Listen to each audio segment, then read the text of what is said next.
Today we're talking about my must-have tight ends for 2020, coming right up.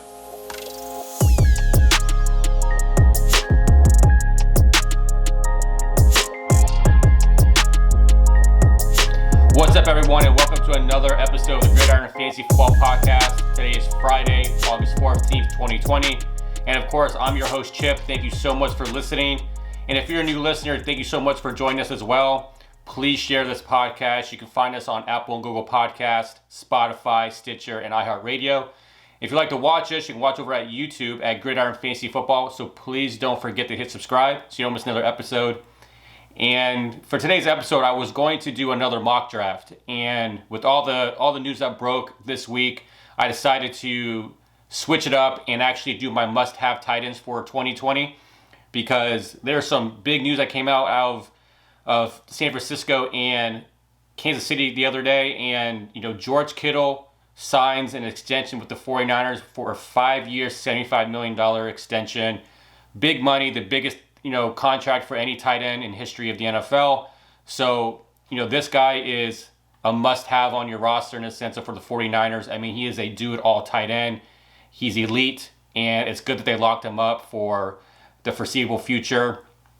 Then once George Kittle signed, you saw Travis Kelce sign. So Travis Kelce signs a 4-year, $57 million extension with the Chiefs, which puts him through 2025, which the Chiefs are doing exactly what they need to do. They are trying to keep every elite player they can on offense and defense. I mean, they're putting big money out there, but you can see that they're trying to keep that core of players there so they can start going for multiple championships after last year. And I think Travis Kelce, there's always this debate about Travis Kelce and George Kittle, who's the better tight end.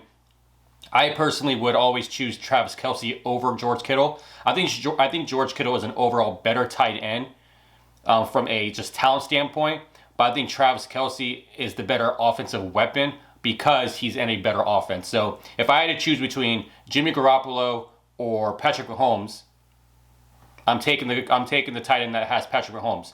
And this is people can argue this all the time, but I still would choose Travis Kelce over George Kittle. Even in my rankings this year, Travis Kelce is my number one tight end. So I think it's I'm not going to really, you're splitting hairs who you think is better, George Kittle or Travis Kelce, but my preference would be Travis Kelce. But two huge extensions for the two best tight ends in the league. Congrats to them. They deserve it. So hopefully we get multiple years of just elite performances from these guys. I mean, these guys are fun to watch. And then more Chiefs news today. Clyde Edwards-Helaire was the featured back at the Chiefs practice today. So I think that we obviously knew that this was going to be the case. We knew that once Damian Williams opted out for the 2020 season, we knew Clyde Edwards-Helaire was going to be the featured back.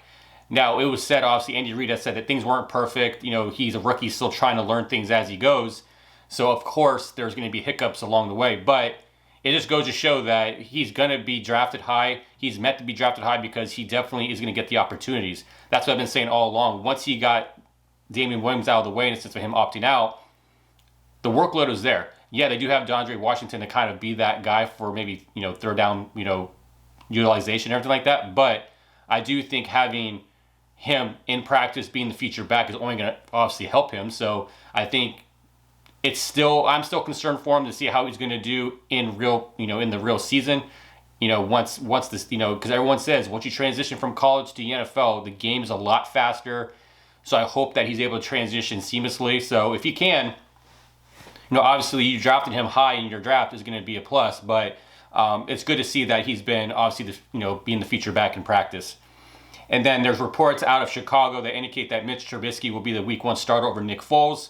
Obviously, this is not a shocker, just like anything else. Nick Foles got traded to the Bears from the Jags, and it's one of those things where Mitch Trubisky knows the offense. He's been the starter for a few years now, so it's not a shocker that he would be probably the favorite to win the job.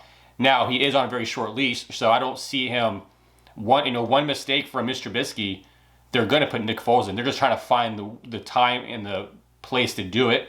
So Nick Foles, I think, is a guy that I would still draft in my league, because if you play in deeper leagues, I would rather draft, if I already have my quarterbacks, I would draft Nick Foles as someone I would want to have on my roster, just because once Mr. Trubisky goes down, there's going to be someone in your league who may need, and this is especially for like 2 quarterback leagues, that you're going to need to have someone as a starter. So I know in my leagues that I play 2 quarterbacks, it's nice to have that depth. I usually carry 3 to 4 quarterbacks.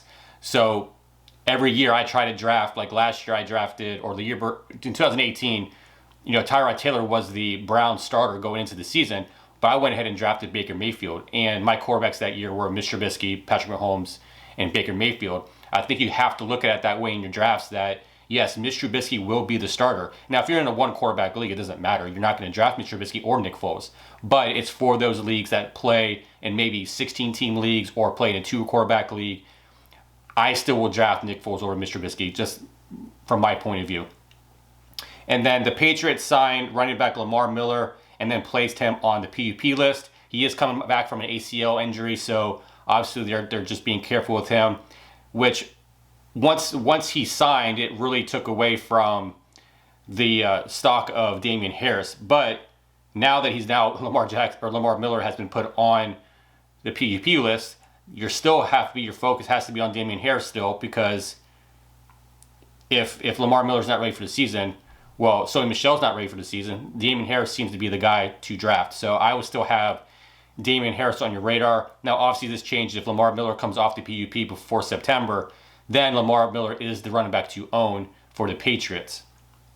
And then Josh Jacobs came out and said his goal this year was to catch 60 passes this year. And I think, obviously, that's a great goal. I hope that's John Gruden's goal as well, because we've been hearing this all along, that they want to get Josh Jacobs part of the offense in the passing game, and it just never came about last year. So I said in my last podcast, if you listen to my last podcast with my must-have running backs, Josh Jacobs was one of them, because even though he had only 27 targets and 20 receptions, I feel like even if he doubled his number in receptions and got 40 this year, he's going to be a solid RB1. And now the fact that if he is able to get 60, I mean, it's not a lot of running backs last year had more than 60 receptions, but if he can, he is solid. So I would definitely still draft Josh Jacobs and be comfortable with that, because he's going to be a guy that I think wants to be a better all-around player in a sense of pass-catching ability and being part of the passing offense. I just hope that they start making that offense cater around what he can do out of the backfield from a pass-catching standpoint. And last, in coaching news, the Bills extended Sean McDermott for 4 years. So this is a well-deserved extension. He is creating a great winning culture in Buffalo. Now, they've made the playoffs 2 out of the last 3 years he's been the coach. So why not extend him? They're obviously now favored to win the AFC East. So I think, to extend Sean McDermott is really just a benefit, because he is going to be a winning coach with that team. I think that they have a good core amount of players in there that could win. Can they compete with the Ravens and the Chiefs? I don't think so, but the fact of the matter is that they're starting to bring that culture back in Buffalo, and he's the anchor for that. So it's good that he got extended. He really was well deserved. So with all the news that I just went over, now it's time to jump into my must-own tight ends for the season. Obviously, this is based on value and upside. I don't put guys like Travis Kelce and George Kittle in this conversation, because obviously they're must-own tight ends. Like, you want to have those guys if you're able to draft them. But I think that the guys I'm about to name do have serious value and upside. Now, the 2 guys I'm going to name, I have 3 guys on my list. I got 2 guys that I think are definite must-have tight ends. But then my third one is a guy he's a late flyer. He's a guy that potentially could have this great season. But he's a guy that I'm still kind of on the fence about, but I think he's someone to talk about and just to have on your radar, just in case you don't have a tight end that you want to draft. All the tight ends that you want to draft are gone. This may be a guy that you could use and hopefully have some serious upside with. So my first must-have tight end for this year is Mark Andrews. I know that he's ranked 3rd on my list. On my ranking, he's 3rd, but he's a guy that ended the season last year at the tight end 5. He last year had 64 receptions on 98 targets for 852 yards and 10 touchdowns. So he led the league in tight ends with touchdowns with 10. So he led the Ravens with 23% of the target share in air yards. He obviously had a breakout season last year. And the thing is, he was super efficient.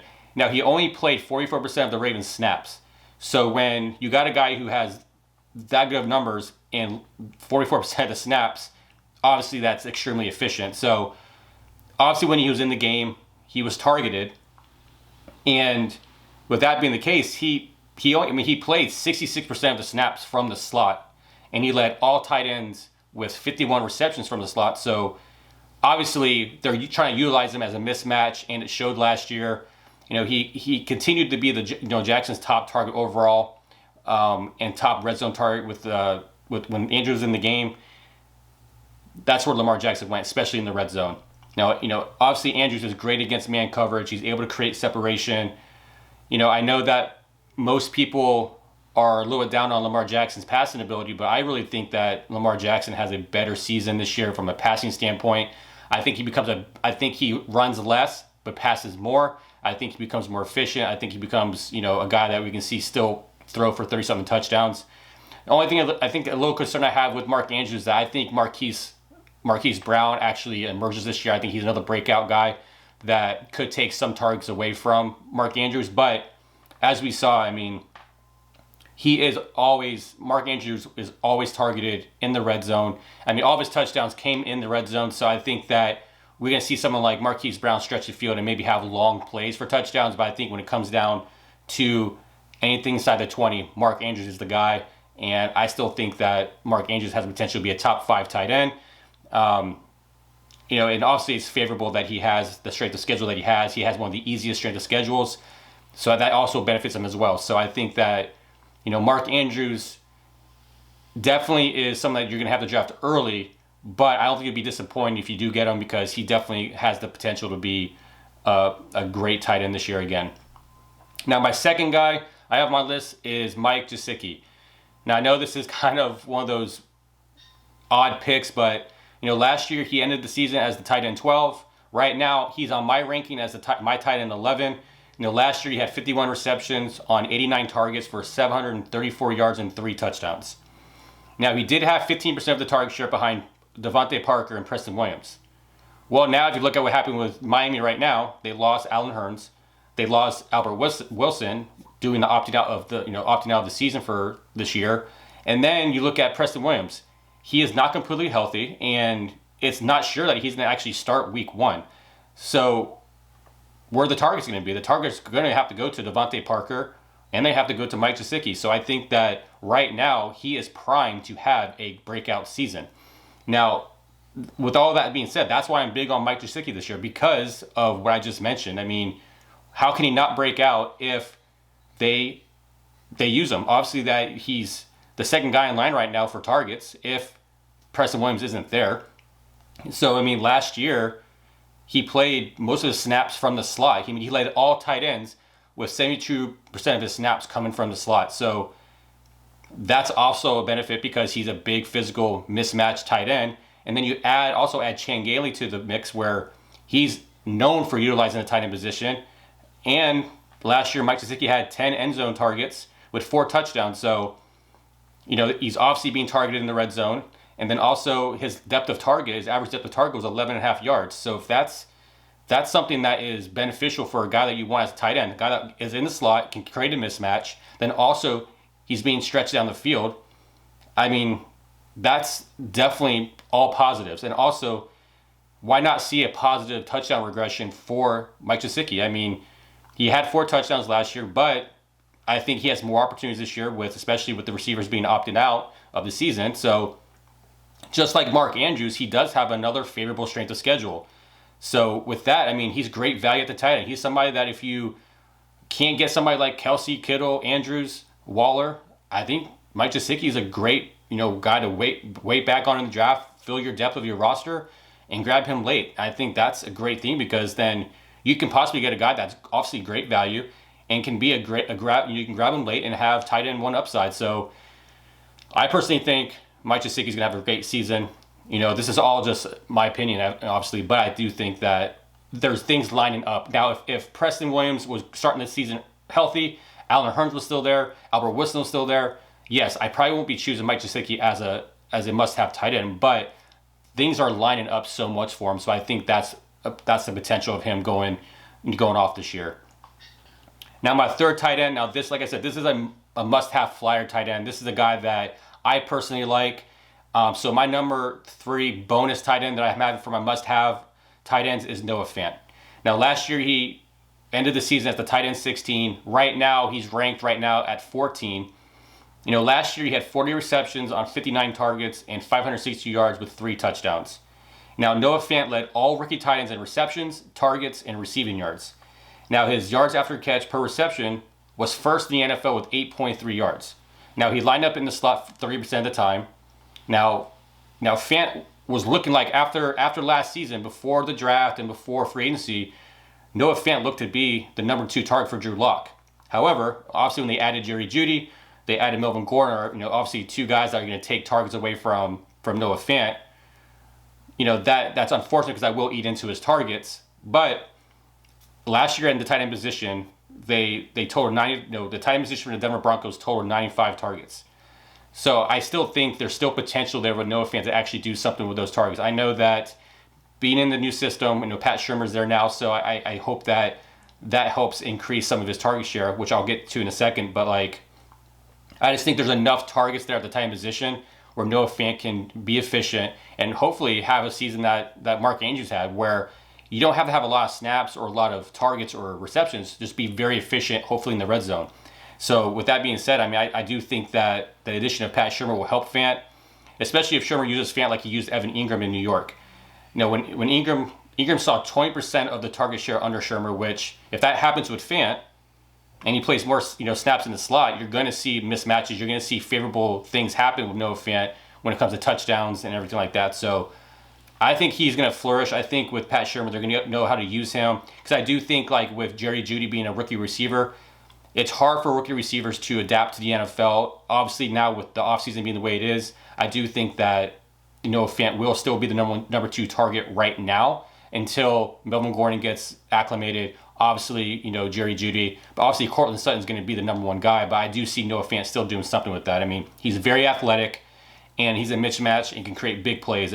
Last year, he did tie Travis Kelce with the most receptions for 40 yards with 3. So he definitely can get down the field. He's definitely a fast guy. He's definitely athletic. So he may be a boomer bust guy for you this year, but he's someone to have on your radar, just because you're always trying to find that guy that you get for cheap in the draft, but could have that upside. So he, like I said, he may not be a week-to-week starter for you, but he definitely can be a guy based on how they utilize him. So that's why I have him kind of as a bonus tight end with Mark Andrews and Mike Gesicki being like my 2 must-have tight ends. I think Noah Fant is a guy that you could definitely grab and be happy with, hopefully, with the things that are going on in that offense. So there you have it. Those are my must-own tight ends for 2020. I have Mark Andrews, Mike Gesicki, and Noah Fant. If you have any other players that come to mind, please leave a comment. I would love to discuss that with you guys.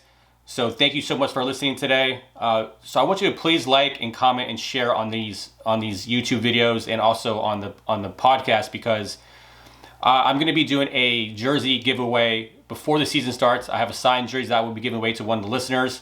Some of the details are going to be brought out in a couple weeks, but I just want to put that initial just notice out there that I will be giving away one of you lucky listeners who've been very faithful to this podcast from the time we started.